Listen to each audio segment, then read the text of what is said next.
स्वागत है आपका हमारे यूट्यूब चैनल बायोलॉजिकल एप्लीसिया में।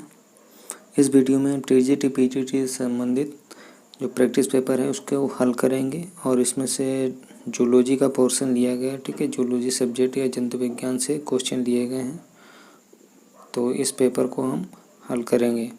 तो जो लोग हमारे चैनल पर नए हैं अभी, तो इस चैनल को ज़रूर सब्सक्राइब कर लें। इससे आपको काफ़ी सारे प्रैक्टिस पेपर मिलेंगे और इससे संबंधित जानकारी भी मिलती रहेगी। ठीक है, तो आपके एक सब्सक्राइब से हमारा काफ़ी हेल्प होती है, तो प्लीज़ चैनल को सब्सक्राइब जरूर कर लें, वीडियो को लाइक भी करें। तो यहाँ पे स्टार्ट करते हैं कि पहले क्वेश्चन में देखते हैं क्या कह रहा है। तो फर्स्ट क्वेश्चन जो बोल रहा है कि वीनस पुष्पकरण या वीनस फ्लावर बास्केट किस संघ का जंतु है या उदाहरण है। ठीक है, तो यहाँ पर देखेंगे पहला पोरीफेरा। ठीक है, पोरीफेरा ग्रुप का ये फाइलम है, मतलब फाइलम पोरीफेरा फाइलम का ये जो सदस्य है। ठीक है, वीनस फ्लावर बास्केट। ठीक है, सेकेंड ऑप्शन इसका सही हो जाएगा। देखते हैं अगला क्वेश्चन। ये क्वेश्चन कह रहा है कि अधोलिखित में से वर्गों एवं उसके कुछ प्रमुख लक्षणों का कौन सा मिलता जुलता सेट है। ठीक है, यानी कि सही जो लक्षण है उसको चुनना है यहाँ पे। तो दूसरा देखेंगे ट्रिमेटोडा। ट्रिमेटोडा में क्या होता है, भली प्रकार विकसित चूसक या सुकर्स पाए जाते हैं और फ्लैटेंड अखंडित एसेप्टेड बॉडी होती है। ठीक है, तो यहाँ पे आपका बी वाला ऑप्शन सही हो जाएगा। देखते हैं थर्ड नंबर का क्वेश्चन। तो थर्ड नंबर का क्वेश्चन कह रहा है कि आर्थ्रोपोडा संघ के सदस्यों में से कौन सा अधोलिखित लक्षण नहीं होता है, यानी कि आर्थ्रोपोडा के लक्षणों में कौन सा लक्षण नहीं होगा। तो डी वाला देखेंगे, साधारणतः एक बंद प्रकार का रुधिर प्रसंचरण तंत्र, यानी कि ब्लड सर्कुलेशन जो क्लोज टाइप का होता है। तो ये ऑप्शन आपका गलत है। ठीक है, आर्थ्रोपोडा के संघ के सदस्यों में ओपन टाइप का ब्लड सर्कुलेशन होता है। ठीक है, तो इस हिसाब से हमको गलत ऑप्शन चूज करना है, तो डी वाला ऑप्शन सही हो जाएगा। आगे देखते हैं कि ये क्वेश्चन का कह रहा है कि वह संघ जिसके जंतु भूमि पर जल में एवं उड़ भी सकते हैं। ठीक है, ऐसे ये सदस्य जो होते हैं भूमि पर भी रहते हैं, जल में भी रहते हैं और उड़ भी सकते हैं। तो इस प्रकार के सदस्य किस फाइलम में पाए जाएंगे। तो यहाँ पे देखेंगे आर्थ्रोपोडा। ठीक है, आर्थ्रोपोडा के सदस्य जल में भी रहते हैं, भूमि पर भी रहते हैं और उड़ भी सकते हैं। ठीक है, तो इसलिए आपका ये ऑप्शन सही हो जाएगा। नेक्स्ट क्वेश्चन देखते हैं, कटल फिश किसका उदाहरण है। तो कटल फिश जो है मोलस्का संघ का उदाहरण है। नेक्स्ट क्वेश्चन देखते हैं,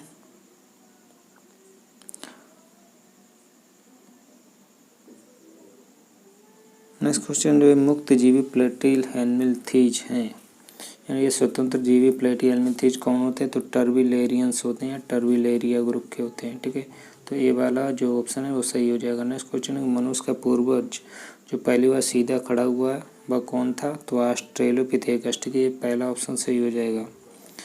नेक्स्ट क्वेश्चन है कि निम्नलिखित में से किसकी कपाल क्षमता आधुनिक मनुष्य के बराबर होती है या होती थी। ठीक है, तो निएंडरथल पहला वाला ऑप्शन सही हो जाएगा। आगे बढ़ते हैं। आगे क्वेश्चन कह रहा है यदि एक वर्णांध पुरुष का विवाह एक वर्णांध पुरुष की सामान्य दृष्टि वाली पुत्री से होता है तो उसकी संतानें होंगी। ठीक है, 9 वाला जो क्वेश्चन है उसका आंसर हम अगले पेज पर देखेंगे यहाँ पे। तो उस क्वेश्चन का आंसर होगा 50% संतानें जो हैं वो वर्णांध होंगी। ठीक है, 50% संतानें वर्णांध होंगी। आगे बढ़ते हैं 10 नंबर के क्वेश्चन पर। 10 नंबर का क्वेश्चन बोला यदि एक लक्षण पिता से स्थानांतरित होकर पुत्रों को जाता है और वह पुत्रों से पौत्रों में जाता है तो ये वह जीन क्या कहलाएगा। तो वह जीन जो होता है वो वहन करेगा, तो वहन करेगा जीन वाई गुणसूत्र द्वारा। ठीक है, वाई गुणसूत्र द्वारा इसका जीन का जो लक्षण है वो स्थानांतरित हो रहा है यहाँ पर, क्योंकि पुत्रों में जा रहा है, पुत्री में नहीं जा रहा है। ठीक है, नेक्स्ट क्वेश्चन देखते हैं 11 नंबर का कि नव डार्विनवाद के अनुसार कौन सा कारक जैव विकास के लिए उत्तरदायी है। तो कौन सा होगा। तो यहाँ पर देखेंगे जो ऑप्शन दिया गया डी देखेंगे, उत्परिवर्तन या म्यूटेशन एवं नेचुरल सिलेक्शन। तो 2 इसमें लक्षण दिए गए वो इस क्वेश्चन के हिसाब से सही है। ठीक है, डी वाला ऑप्शन आपका सही हो जाएगा। नेक्स्ट क्वेश्चन देखते हैं 12 नंबर का। 12 नंबर का क्वेश्चन बोला है मानव में निम्नलिखित में से कौन सा अवशेषी अंग है। अवशेषी अंगों से काफ़ी क्वेश्चन पूछे जाते हैं, ठीक है। तो यहाँ पर देखेंगे डी नंबर का वर्मीफॉर्म अपेंडिक्स, जो हमारे जो आंत में पाया जाता है, इंटेस्टाइन में पाया जाता है, ठीक है, उसमें। तो ये वर्मीफॉर्म अपेंडिक्स इसका एक पार्ट हो जाएगा, डी वाला ऑप्शन सही हो जाएगा। डी 19 और 30 नंबर का क्वेश्चन देखते हैं। ये शुद्ध नस्ली व आकस्मिक आनुवंशिक परिवर्तनों की बात किस सिद्धांत के अंतर्गत आती है। तो यहाँ पर देखेंगे शुद्ध एवं अचानक जो परिवर्तन होते हैं वो भी जेनेटिक होने चाहिए, ठीक है। तो किस में होंगे, डी वाला ऑप्शन जो है वो सही हो जाएगा। 40 नंबर का क्वेश्चन देखते हैं। 40 नंबर का क्वेश्चन क्या बोल रहा है। 40 नंबर का क्वेश्चन है आकस्मिक यानी कि अचानक जो परिवर्तन होते हैं वो भी आनुवंशिक क्या कहलाएंगे, तो उत्परिवर्तन, ठीक है। आकस्मिक आनुवंशिक परिवर्तन कहलाते हैं उत्परिवर्तन या म्यूटेशन, ठीक है, जो सडन जो परिवर्तन होते हैं। 15 नंबर का क्वेश्चन देखेंगे उत्परिवर्तन गति प्रभावित होती है, जो म्यूटेशन जो मूवमेंट है या प्रोसेस है वो एक प्रभावित होती है किसके द्वारा, तो यहाँ पे तापमान के द्वारा, गामा एवं बीटा किरणों के द्वारा, एक्स किरणों के द्वारा। तो तीनों ऑप्शन यहाँ पे सही हो जाएंगे, इसलिए इसका डी वाला ऑप्शन देखेंगे ऑल ऑफ दीज या उपरोक्त तो सभी द्वारा, ठीक है, उत्परिवर्तन गति प्रभावित होती है, ठीक है, डी वाला ऑप्शन सही हो जाएगा। 16 नंबर का क्वेश्चन देखते हैं। 16 नंबर का क्वेश्चन क्या कह रहा है, तो फोसिल्स हैं या जीवाश्म है, जीवाश्म किन्हें कहेंगे, तो डी वाला ऑप्शन देखेंगे विलुप्त जीवों के अवशेष, ठीक है, विलुप्त जीवों के अवशेष जो अभी पृथ्वी पर नहीं है या यूँ कहें तो उनके जो अवशेष होते हैं उनको हम फोसिल्स कहते हैं। 17 नंबर का क्वेश्चन देखेंगे। ये कह रहा है किस निम्नलिखित में से किसमें जीवाश्म सबसे सरलता पूर्वक बनेंगे, तो जो दांत या टीथ होते हैं उनके जीवाश्म सबसे सरलता पूर्वक बन जाएंगे। बाकी जो ऑप्शन दिए गए ये इनके जो अवशेष होते हैं वो जल्दी से जल्दी गल जाएंगे, ठीक है, तो उनका जीवाश्म जल्दी बनेगा नहीं। नेक्स्ट क्वेश्चन देखते हैं 18 नंबर का। ये क्वेश्चन कह रहा है कि आर्कियोप्टेरिक्स जो एक संयोजक कड़ी है वो उसके जीवाश्म मिले थे, तो उसके जीवाश्म किससे मिलेंगे, जुरासिक चट्टानों में मिले थे आर्कियोप्टेरिक्स के जीवाश्म। नेक्स्ट क्वेश्चन की तरफ बढ़ते हैं। नेक्स्ट क्वेश्चन कह रहा है कि आर्कियोजोइक महाकल्प के जंतुओं के जीवाश्म नहीं मिलते हैं क्योंकि वे थे। दोबारा क्वेश्चन पढ़ते हैं कि आर्कियोजोइक महाकल्प में जो जंतु पाए जाते हैं उनके जीवाश्म नहीं मिलते हैं क्योंकि वे थे मुलायम शरीर वाले, ठीक है, मुलायम शरीर वाले थे इसीलिए उनके जीवाश्म नहीं मिलते हैं। नेक्स्ट क्वेश्चन कि ऐसे प्राणी जिसका जो पूर्ण जीवाश्म रिकॉर्ड उपलब्ध है, तो घोड़ा, ठीक है, घोड़ा जो सी वाला ऑप्शन है उसके जो रिकॉर्ड हैं जीवाश्म के वो पूरी तरीके से सुरक्षित हैं या उपलब्ध हैं, ठीक है। नेक्स्ट क्वेश्चन देखेंगे 21 नंबर का। तो ये कह रहा है कि एक पीढ़ी से दूसरी पीढ़ी में जो आनुवंशिक सूचना पहुंचाई जाती है तो वो किसके द्वारा होगी, डीएनए के द्वारा। इसका जो फुल फॉर्म होता है सभी को पता है, डिऑक्सी राइबोन्यूक्लिक एसिड, ठीक है। नेक्स्ट क्वेश्चन है कि प्रोकैरियोटिक आनुवंशिक तंत्र में क्या होगा, तो डीएनए होगा और हिस्टोन प्रोटीन नहीं होगी, ठीक है, केवल डीएनए और हिस्टोन नहीं, ठीक है, बी वाला ऑप्शन सही हो जाएगा, हिस्टोन प्रोटीन नहीं पाया जाएगा इसमें। 23 नंबर का क्वेश्चन देखें कि लीडिंग कोशिकाएं एक हार्मोन उत्पन्न करती हैं जिसको क्या बोला जाता है, तो बोला जाता है टेस्टोस्टेरोन, जिसको मेल हार्मोन के नाम से भी जाना जाता है। नेक्स्ट क्वेश्चन की परिपक्वन की अवस्था में होता है, जो मैच्योरेशन अवस्था होती है उसमें क्या होगा, फर्स्ट एवं सेकेंड दोनों के असूत्रणीय म्यूसिस जिसको बोलते हैं इंग्लिश में, ठीक है, वो प्रक्रिया होगी, तो इसका सी वाला ऑप्शन सही हो जाएगा। नेक्स्ट क्वेश्चन देखते हैं। नेक्स्ट क्वेश्चन कह रहा है कि शुक्राणु जनन किसके निर्माण की विधि होती है, यानी कि स्पर्मेटोजेनेसिस में क्या होगा, तो स्पर्मेटोजेनेसिस में होगा शुक्राणुओं का निर्माण होगा, ठीक है, पहला वाला ऑप्शन सही हो जाएगा। नेक्स्ट क्वेश्चन कि मानव मादा में अंडा निर्माण एक चक्रीय क्रिया होती है जिसकी अवधि लगभग होती है 28 डेज या 28 दिन, ठीक है, इसका ये वाला ऑप्शन सही हो जाएगा। नेक्स्ट क्वेश्चन कि अग्नाशय के लैंगरहैंस की दीपकों की कोशिकाएं जो ग्लूकागोन हार्मोन का स्रावन के लिए उत्तरदायी होती हैं, ठीक है, यानी कि ये पूछ रहा है कि ग्लूकागॉन जो हार्मोन है वो किस कोशिका से निकलेगा।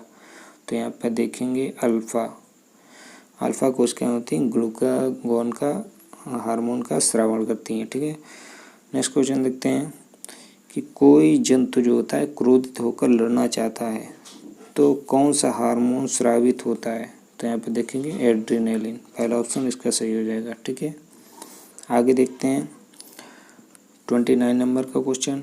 यदि किसी मनुष्य में शुक्रवाणी को काटकर हटा दें तो क्या होगा। इस प्रक्रिया को क्या होगा, तो इसमें देखेंगे वीर्य में शुक्राणु नहीं होंगे। ठीक है, वीर्य में शुक्राणु नहीं होंगे या सीमेन में स्पर्म नहीं होंगे, और इस प्रक्रिया को हम वेसेक्टॉमी के नाम से जानते हैं। ठीक है, 30 नंबर का क्वेश्चन देखेंगे कि शुक्राणु परिपक्व होते हैं तो शुक्राणु जो मेच्योर होंगे वो किसमें होंगे, एपिडिडाइमिस। ठीक है, ये पहला वाला ऑप्शन सही हो जाएगा। आगे देखते हैं,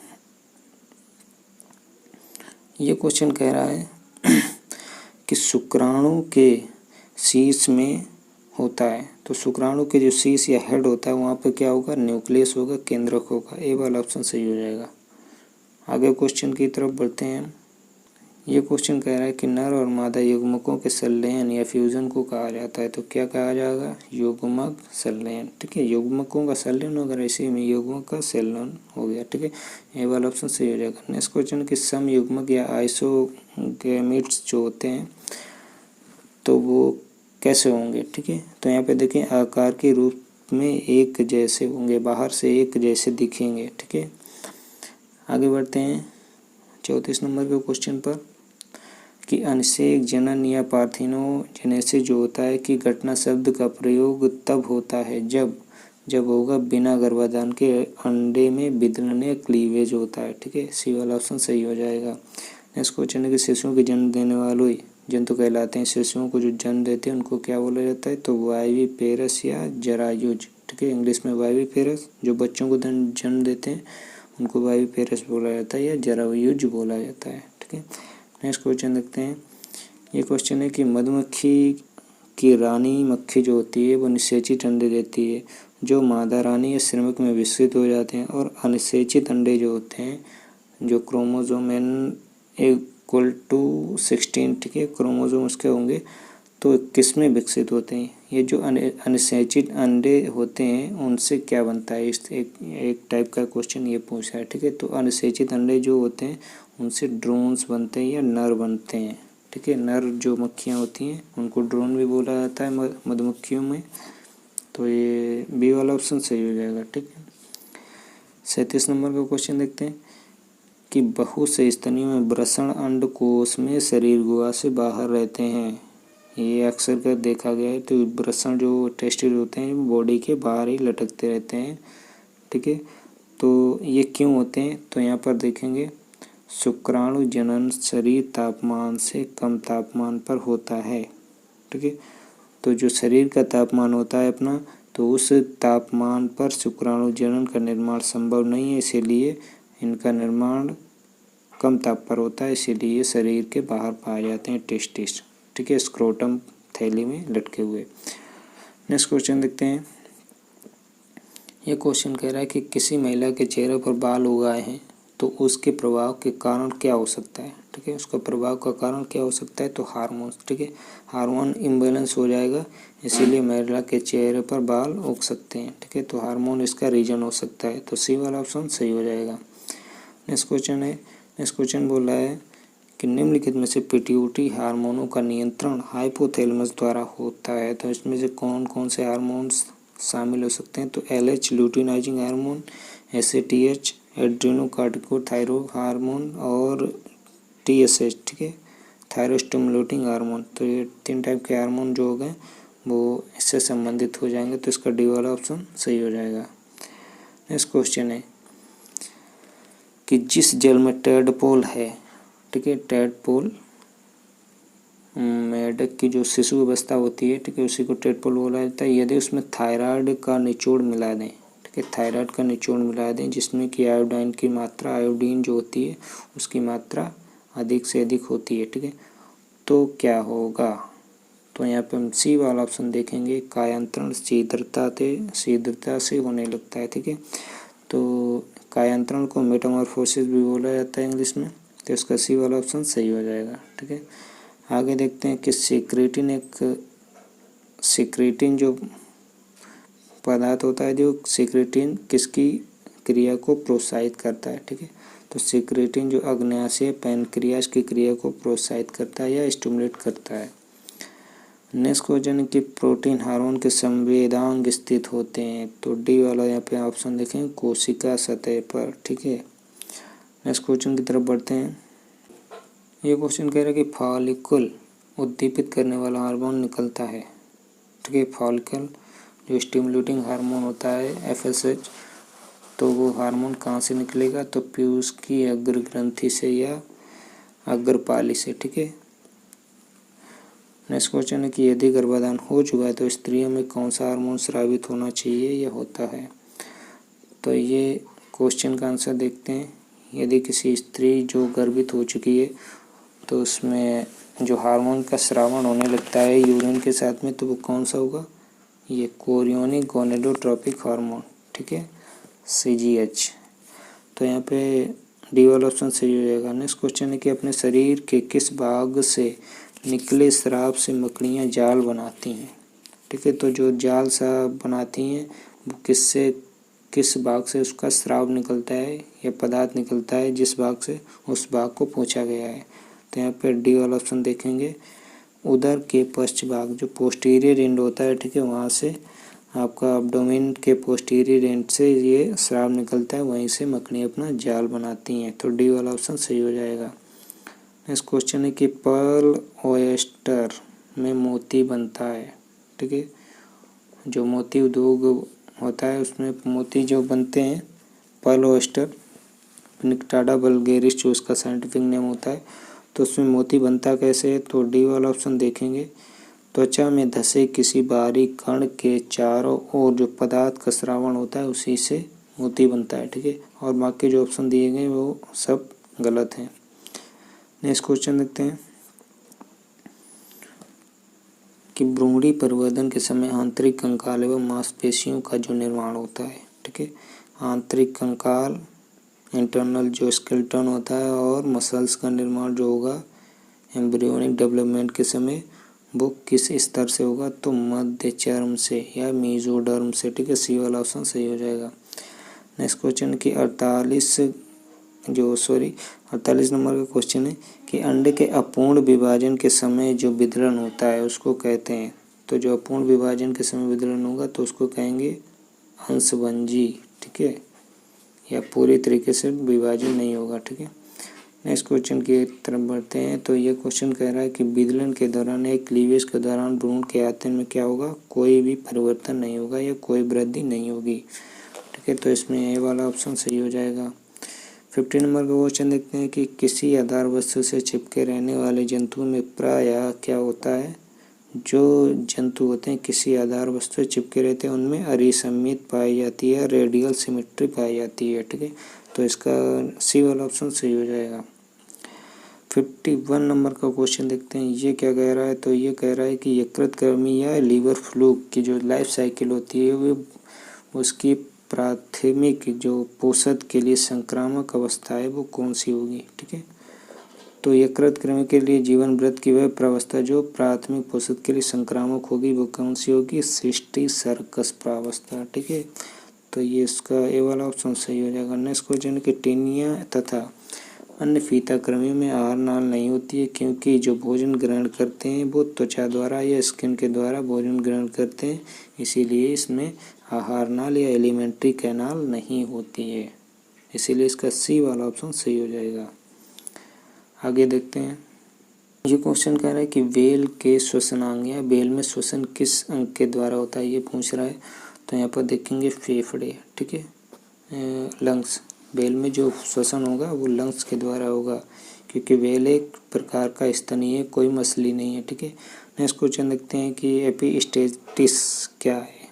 ठीक है, तो एपिस्टेटिस देखते हैं। एपिस्टेटिस जो है वो दूसरा ऑप्शन देखेंगे, एक जीन का जोड़ा जो दूसरे जीन के जोड़े के प्रभाव को प्रकट होने को छिपा देता है। ठीक है, तो यहाँ पर बी वाला ऑप्शन सही हो जाएगा। ठीक है, इसी को एपिस्टेटिस कहते हैं। जैसे कि लंबे और बौने पौधे का जब क्रॉस कराया जाएगा तो जो पेरेंटल पीढ़ी में जो उत्पन्न होंगे सबसे पहले, तो वो लंबे पौधे उत्पन्न होंगे। ठीक है, बौने जो पौधे होते हैं वो उत्पन्न नहीं हो पाते, तो इसीलिए जो लंबे पौधे होते हैं उनका करैक्टर प्रभावी रहता है। इसी प्रक्रिया को हम बोलते हैं एपिस्टेटिस। ठीक है, सॉरी, एपिस्टेटिस। तो ये इसका तात्पर्य यही हुआ। ठीक है, बी वाला ऑप्शन इस हिसाब से सही हो जाएगा। नेक्स्ट क्वेश्चन की तरफ बढ़ते हैं। ये क्वेश्चन कह रहा है कि 50 शुक्राणु या 50 स्पर्म जो होते हैं कोशिकाएं उत्पन्न करती हैं, तो इनसे क्या बनेंगे, 200 स्पर्मेटिड्स का निर्माण हो जाएगा। सी वाला ऑप्शन सही हो जाएगा। नेक्स्ट क्वेश्चन देखते हैं। निम्न में से कौन सा कायांतरण का उत्तम उदाहरण है। जो मेटामॉर्फोसिस का अच्छा उदाहरण इसमें बताना है, तो यहाँ पे बी वाला ऑप्शन देखेंगे। अंडे से कैटरपिलर का लार्वा बनता है और फिर तितली बन जाती है। ठीक है, तो यही आपका सबसे उत्तम उदाहरण है मेटामॉर्फोसिस या कायांतरण का। बी वाला ऑप्शन सही हो जाएगा। ठीक है, नेक्स्ट क्वेश्चन देखते हैं कि फीता कृमि या टेप वर्म जिसको बोला जाता है, इसमें आहार नाल होती है अनुपस्थित या अब्सेंट। ठीक है, अभी इससे पहले क्वेश्चन दिया गया तो उसमें इसका जिक्र किया गया। ठीक है, तो इसका ऑप्शन डी सही हो जाएगा। नेक्स्ट क्वेश्चन कि सभी कृमि होते हैं, तो सभी कृमि होते हैं ट्रिप्लोब्लास्टिक। ठीक है, ट्रिप्लोब्लास्टिक या त्रिस्तरीय होते हैं, तो डी वाला ऑप्शन सही हो जाएगा इसके हिसाब से। नेक्स्ट क्वेश्चन है जो 59 नंबर का है। तो क्रोकोडाइल और एलिगेटर दोनों में श्वसन अंग होते हैं, तो दोनों में श्वसन होंगे केवल वायवीय या एरोबिक, ओनली एरोबिक। ठीक है, जो वायवीय होंगे इसका मतलब है सिर्फ वायु से श्वास ले सकेंगे। नेक्स्ट क्वेश्चन है 60 नंबर का कि निम्नलिखित में से सीलेंट्रेटा का जो उदाहरण पूछा गया वो क्या है। सीलेंट्रेटा फाइलम का उदाहरण इसमें समुद्री एनीमोन या सी एनीमोन के नाम से जाना जाता है, तो ये वाला ऑप्शन सही हो जाएगा। आगे देखते हैं। ये क्वेश्चन कह रहा है कि किसके जीवन वृत्त में मिरासीडियम या सर्केरिया प्रावस्था होती है, तो फैसियोला हिपेटिका या लिवर फ्लूक जिसको बोला जाता है, तो इसके जीवन में या लाइफ साइकिल में मिरासीडियम या सर्केरिया अवस्था पाई जाती है। नेक्स्ट क्वेश्चन है कि अलवड़ी जलीय या फ्रेश वाटर तालाब अगर ना रहें तो कौन से परजीवी का अस्तित्व या पैरासाइट का अस्तित्व नहीं रहेगा या कौन से परजीवी समाप्त हो जाएंगे। इसका कहने का क्वेश्चन का आंसर मतलब तात्पर्य यही है। ठीक है, तो अगर फ्रेश वाटर के तालाब नहीं रहेंगे तो यहाँ पे कौन से जीव मर जाएंगे, तो यहाँ पे देखेंगे सी वाला ऑप्शन फैसियोला और ब्यूचेरिया बैंक्रप्टी। ठीक है, एक पहला हो गया फैसियोला हेपेटिका जिसको यकृत कृमि के नाम से जाना जाता है, दूसरा ब्यूचेरिया बैंक्रप्टी। ठीक है, जो फील पाव या हाथी पाव के कारक का जो कारक होता है, ठीक है, वो ये उसका वैज्ञानिक नाम है ब्यूचेरिया बैंक्रप्टाई। ठीक है, तो ये इस वीडियो का लास्ट क्वेश्चन था।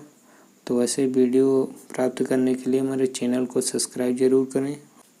Thanks for watching.